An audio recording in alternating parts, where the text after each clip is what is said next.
Bonjour à tous et à toutes et bienvenue dans Hebdo Manga, notre rendez-vous manga animé du dimanche, avec cette fois-ci une nouvelle adaptation des romans d'enquête d'Uketsu qui débarque en France avec The Strange Pictures, proposition intéressante ou redite de ses anciens travaux, notamment avec The Strange House, c'est ce que nous allons voir. Je m'appelle Telio, et encore une fois, bienvenue dans Hebdo Manga. Les adaptations manga de polar japonais, c'est cool. Non, vraiment, c'est un format qui s'y prête bien, je trouve, avec une tension et des rebondissements constants. Si tant est que le dessinateur retranscrit bien l'ambiance avec son trait, on est très clairement sur une série courte qui vaut le coup. C'est le cas du manga d'aujourd'hui, adaptation du roman japonais à succès The Strange Pictures par Uketsu, un écrivain en vogue en ce moment au Japon pour des concepts mêlant quotidien et mystère, permettant de capter très facilement le lecteur. Chronologiquement, Strange Pictures est son second roman après le phénomène Strange Houses en 2021, devenu la référence de l'auteur encore aujourd'hui, notamment grâce à une adaptation manga qui cartonne au Japon et un peu chez nous également. Vous l'aurez compris avec les titres, ce romancier semble avoir trouvé sa marque de fabrique, à savoir tordre des éléments visuels du réel pour ancrer son mystère à l'intérieur. Strange Houses présentait des plans de maisons étranges, voire sordides, dont le mystère va permettre de délivrer une véritable enquête. Et donc, que raconte ce roman avec des photos ? Dans Strange Pictures, on va suivre Sasaki qui est un membre d'un cercle d'occultisme. Un jour, son ami Kurihara lui parle de l'existence d'un blog sur lequel figure l'étrange message « Le crime que tu as commis », ainsi que le dessin d'une jeune femme dans le vent réalisé par une certaine Yuki, épouse de l'auteur du blog.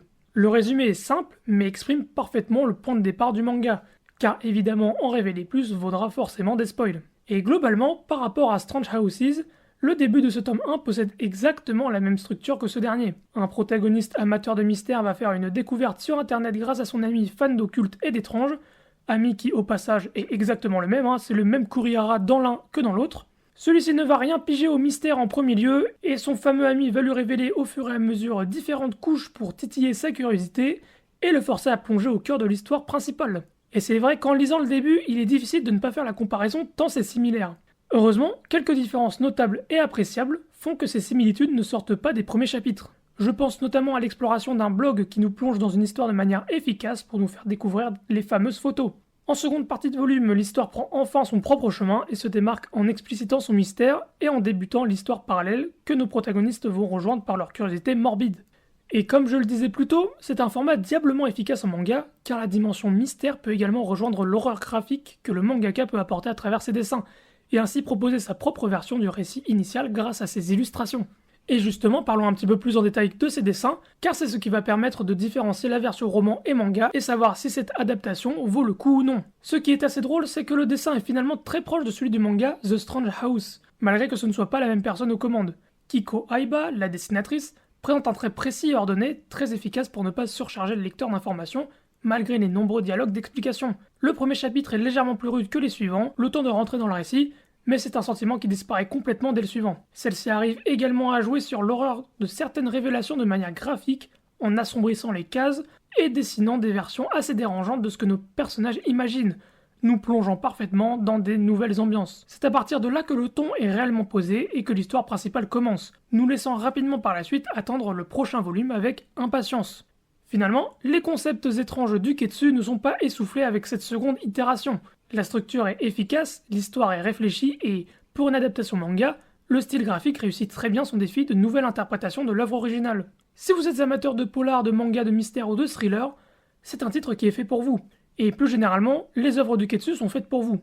Que ce soit The Strange House ou The Strange Pictures, vous y trouverez votre bonheur. Pour ce qui est de l'édition en elle-même, le manga chez les éditions Kana trouve sa qualité au même niveau que The Strange House, avec des tomes fins et souples sans pour autant avoir du papier transparent, et la qualité de traduction et de lettrage semble très correcte. Je suis content de voir que cette maison d'édition continue de monter en qualité sur le marché depuis quelques années à mes yeux, ce qui donne envie de soutenir leur future sortie, dont on aura l'occasion de reparler dans l'émission, je vous le garantis. Notamment en mai, il y a Basara forcément qui va passer dans l'émission au mois de juin je dirais, et ensuite en juillet pour Japan Expo, l'édition Millennium de Yu-Gi-Oh qui ira forcément dans ma bibliothèque, il n'y a pas d'autre choix.